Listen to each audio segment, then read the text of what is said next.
He wielded her clan's sword to protect her. Oblivious, he now had to become her husband. No one in the galactic Concord expected much from humans. They were new, loud, emotional, useful in trade and logistics, but not respected in matters of honor or ancient tradition. Most elder species considered them temporary guests in a galaxy ruled by long memory. Elias Ward did not care about any of that. He was a security contractor, not a diplomat. His job was simple: keep his client alive.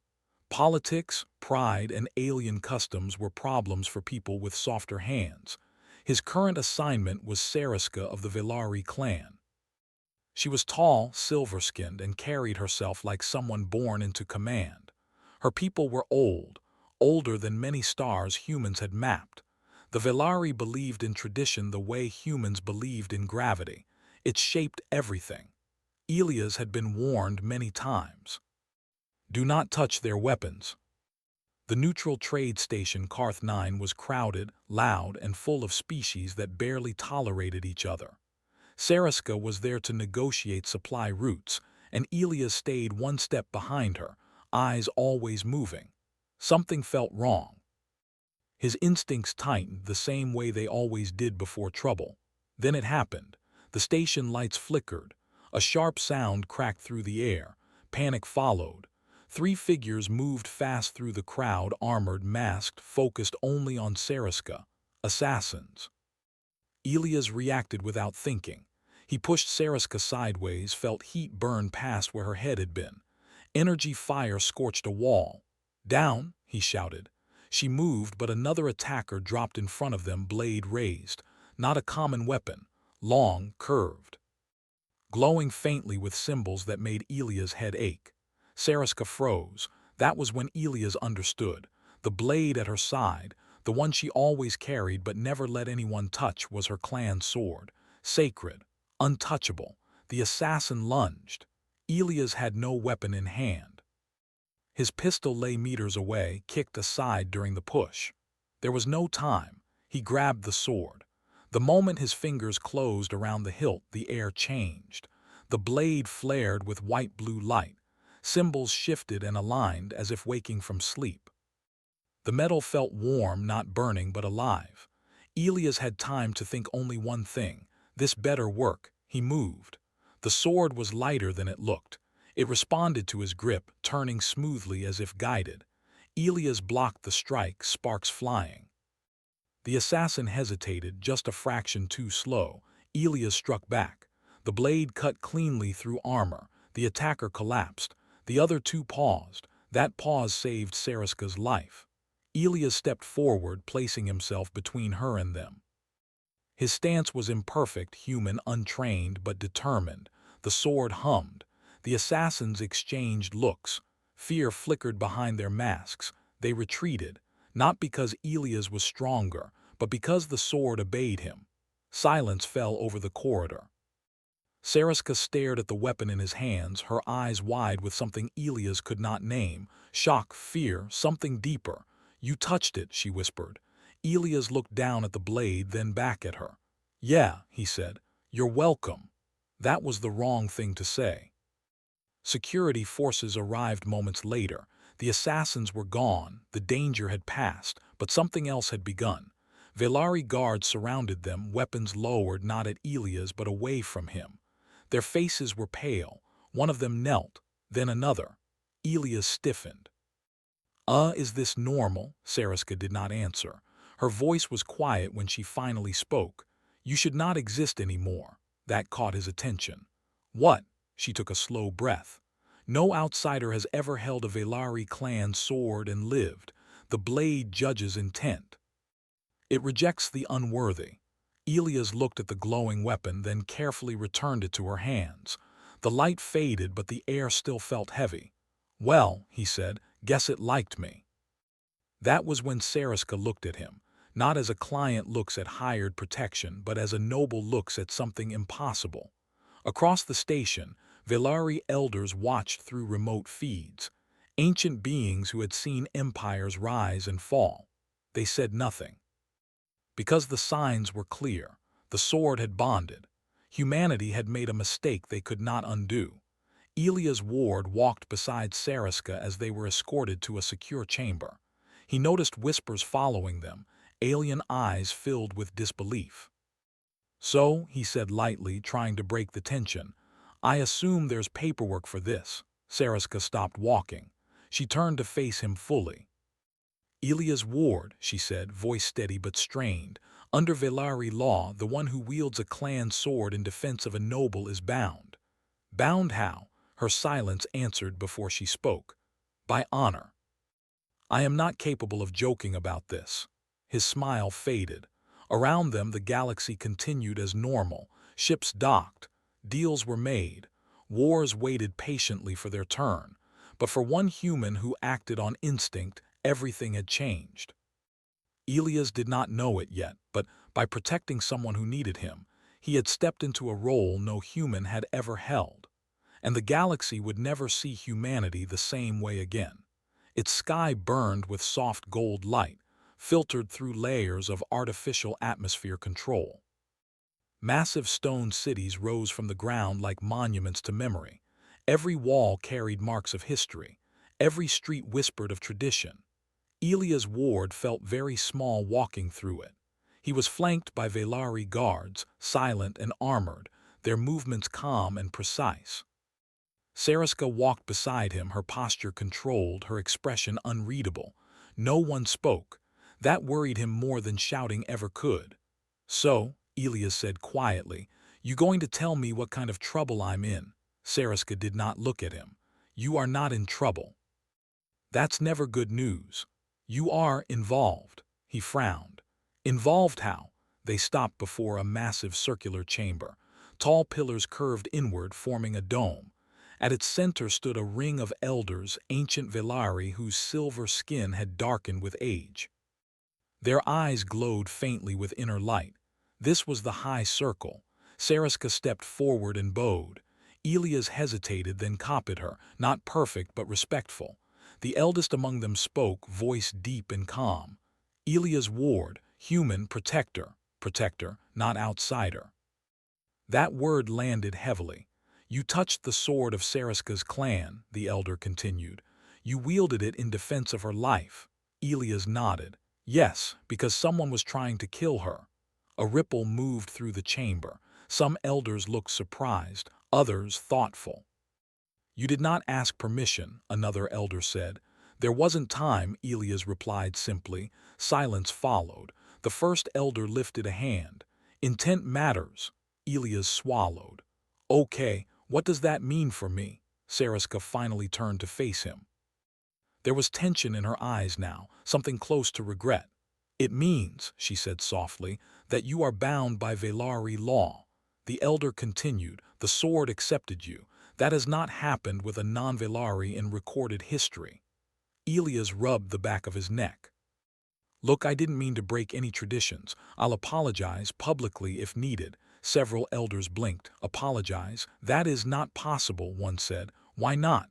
"Because the law is not offended," the elder replied. "It is fulfilled." Elias stared. "Fulfilled how?"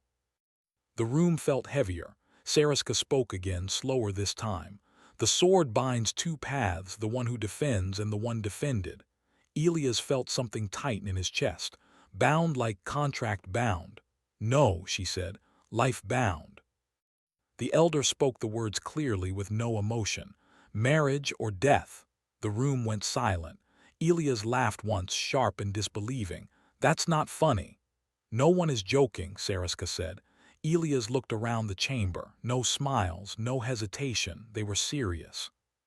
"You're saying," he said carefully, "that because I picked up a sword to save your life I have to marry you, or face ritual execution," an elder said calmly.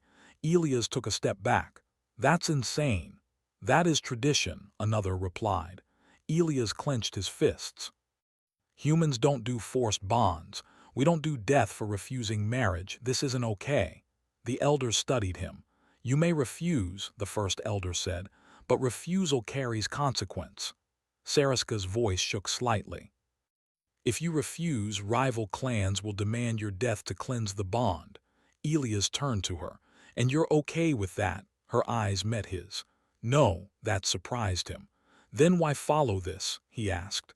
Because my people are ruled by honor, she said.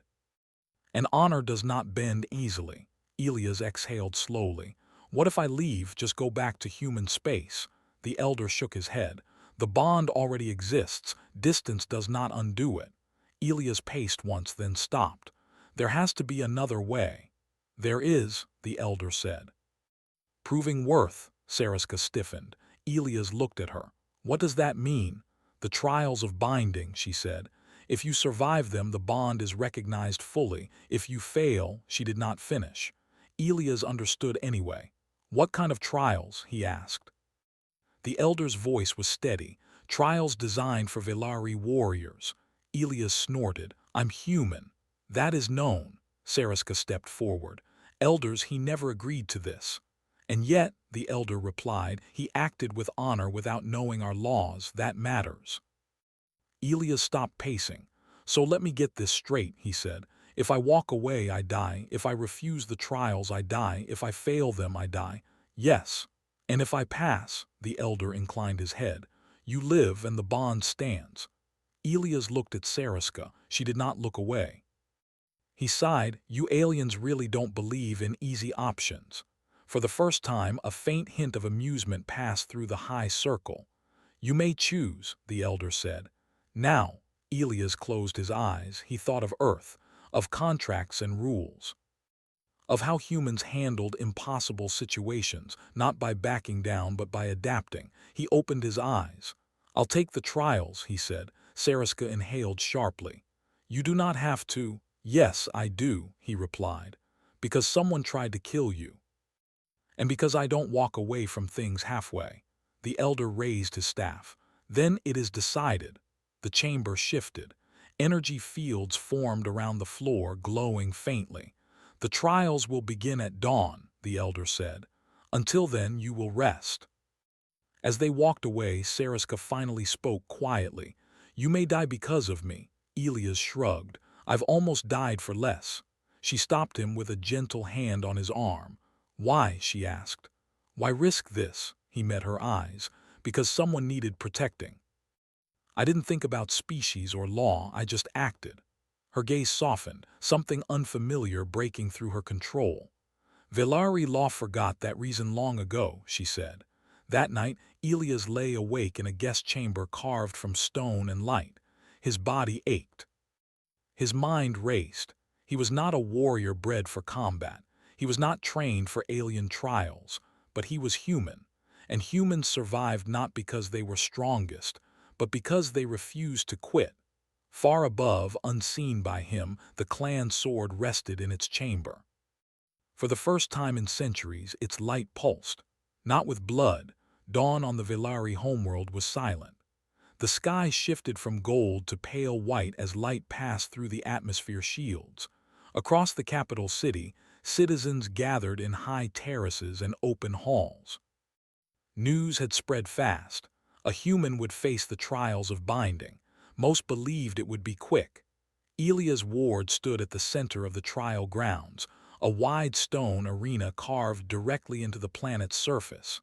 Ancient markings covered the floor. Every symbol told a story of victory or death. He rolled his shoulders, feeling the stiffness from the night before. Sariska stood at the edge of the arena, hands clasped behind her back. Her face showed calm, but inside she was anything but. No human had ever attempted these trials. An elder stepped forward. The trials of binding are 3, the elder announced. They test endurance, strength, and loyalty. These trials were not made for humans. Elias muttered, yeah, I figured. The crowd murmured. The first trial, the elder continued, is the trial of endurance. The ground beneath Elias shimmered. Before he could react, the stone dissolved into a deep pit. Elias dropped hard, landing on solid ground that shook his bones. The air changed. Heat pressed in from all sides. The walls glowed red, then orange. The temperature rose fast. A voice echoed through the chamber. Remain standing until the trial ends. That was it. No weapons, no enemies, just heat. Elias wiped sweat from his face within seconds. His breath grew heavy. His heart pounded. Minutes passed, the heat climbed higher. Velari physiology could handle extreme temperatures. Humans could not. The crowd waited. Some turned away. Elias planted his feet and focused on breathing. Slow in, slow out. He thought of desert training on Earth, of soldiers enduring heat with nothing but will. His knees trembled. He did not sit. The heat burned his lungs. His vision blurred. His muscles screamed. Still, he stayed upright. Sariska watched, fists clenched. "He will fall," someone whispered beside her, but he did not. When the floor finally cooled and the walls dimmed, Elias collapsed to one knee but did not fall. The elder raised a hand. "The human endures." A ripple of surprise moved through the crowd. The second trial began immediately. The trial of combat. The arena shifted again. The pit opened into a wide space. Across from Elias stood a Velari champion, tall, armored, holding a training blade. The champion bowed. Elias straightened slowly.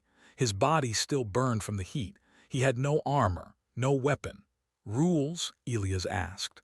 "Survive," the elder said. The champion moved, fast. Elias barely dodged as the blade passed where his head had been. He rolled, scrambled to his feet, and retreated. The crowd expected him to charge. He did not. He studied. Velari combat relied on precision and power. Elias relied on timing and movement.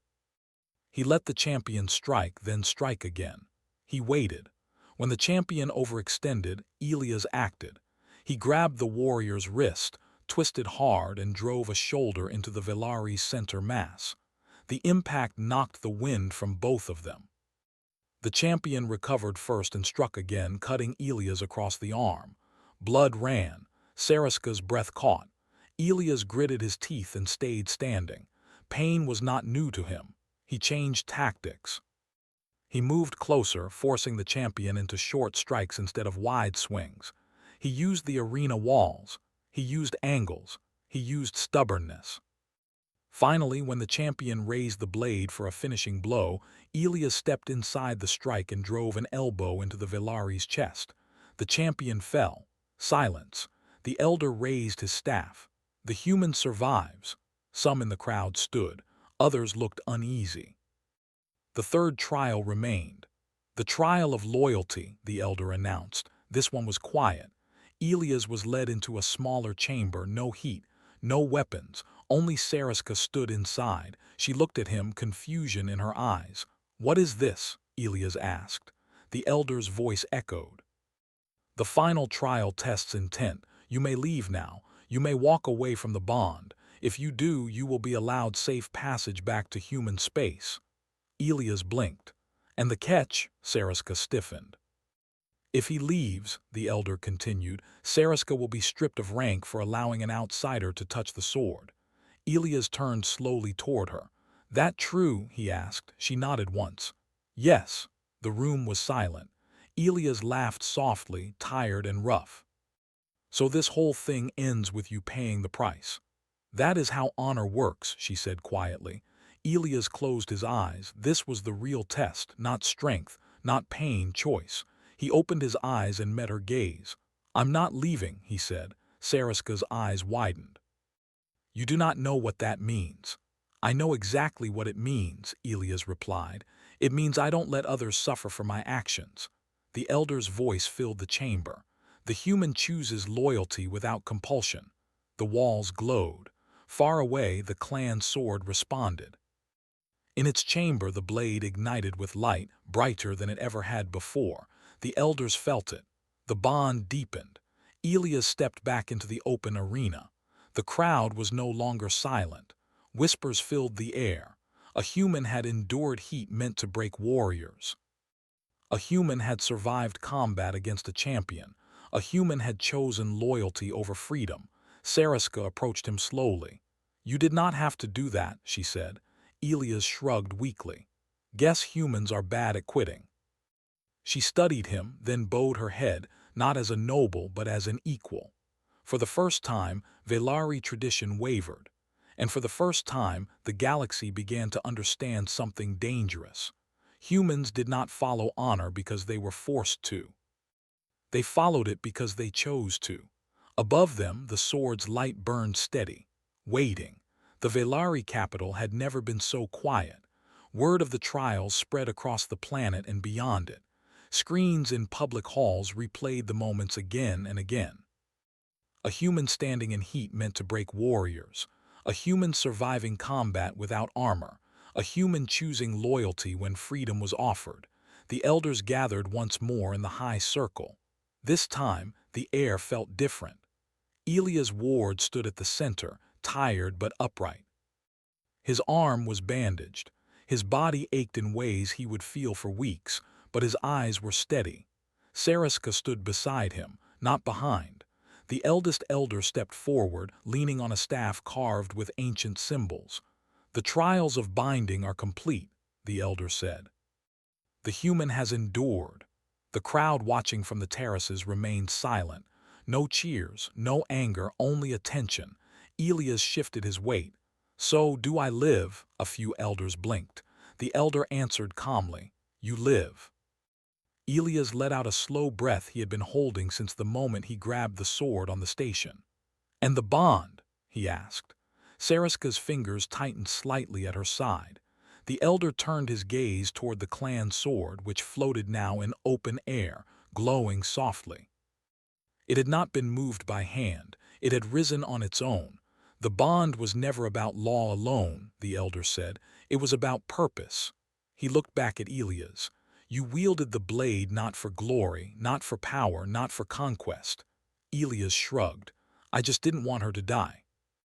A murmur spread through the elders. "That," the elder said, "is why the sword chose you." The elder raised his staff.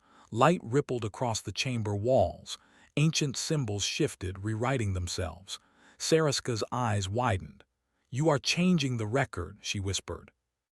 "Yes," the elder replied, "because the record was incomplete." The elder faced the assembly. "Long ago, the Velari created the clan swords to protect the weak during a time of endless war. Over centuries, we forgot this. We turned protection into possession, honor into control." He looked at Elias again. "The human reminded us." The sword drifted toward Elias and Sariska, hovering between them. "The bond stands," the elder said, "but not as ownership." Elias frowned. "Then as what?" "As a union of choice," the elder replied. "Equal, voluntary, honored." The crowd stirred. Rival clan representatives shifted uneasily. This was not tradition, this was change. Sariska stepped forward, her voice steady but emotional. "Elders," she said, "I accept the bond." All eyes turned to Elias. He looked at the sword, at Sariska, at the galaxy watching. He thought of how all of this had started. One moment, one choice. "I accept," he said, "not because I'm forced, but because I choose to stand with her." The sword flared brightly, not violently, warm. The bond sealed, the elders bowed. Not just to Sariska, but to Elias Ward, the first human ever honored that way. Later, on a balcony overlooking the city, Elias leaned against the stone railing. The sky above shimmered with stars. Sariska joined him. "You changed everything," she said quietly. Elias chuckled. "Wasn't my plan. You gave my people something we lost," she continued. "A reminder that honor begins with action, not rules." He looked at her. "You okay with all this?" She met his gaze. "I am." They stood in silence for a moment. Then alarms sounded across the city. Elias straightened instantly. "That doesn't sound ceremonial." A Velari officer rushed onto the balcony. "Elders," the officer said urgently, "a rival clan fleet has entered orbit. They reject the ruling. They demand the human be surrendered." Elias sighed. "Of course they do." The elders appeared via projection. "The challenge was expected," the eldest elder said. "They believe strength defines worth." Elias rolled his shoulders. "Let me guess, another trial." The elder shook his head. "No," he said. "This time they face consequences." Sariska looked surprised. "You will defend him. We will defend the ruling," the elder replied. "And the bond." Above the planet, Velari defense fleets powered up. Human observers within the galactic conquered watched closely. Humanity had not fired a shot. Yet. A message transmitted from the high circle to the conquered. Humanity understands honor. Humanity acts without hesitation. Humanity is no longer untested. The rival clan fleet hesitated. They had expected fear. They found resolve. After long minutes, the enemy ships withdrew. No battle was needed. The message was clear. Humans were not weak. They were dangerous in a different way. Days later, Elia stood before a mixed assembly of species. Humans, Velari, and others watched as a new record was entered into the conquered archives.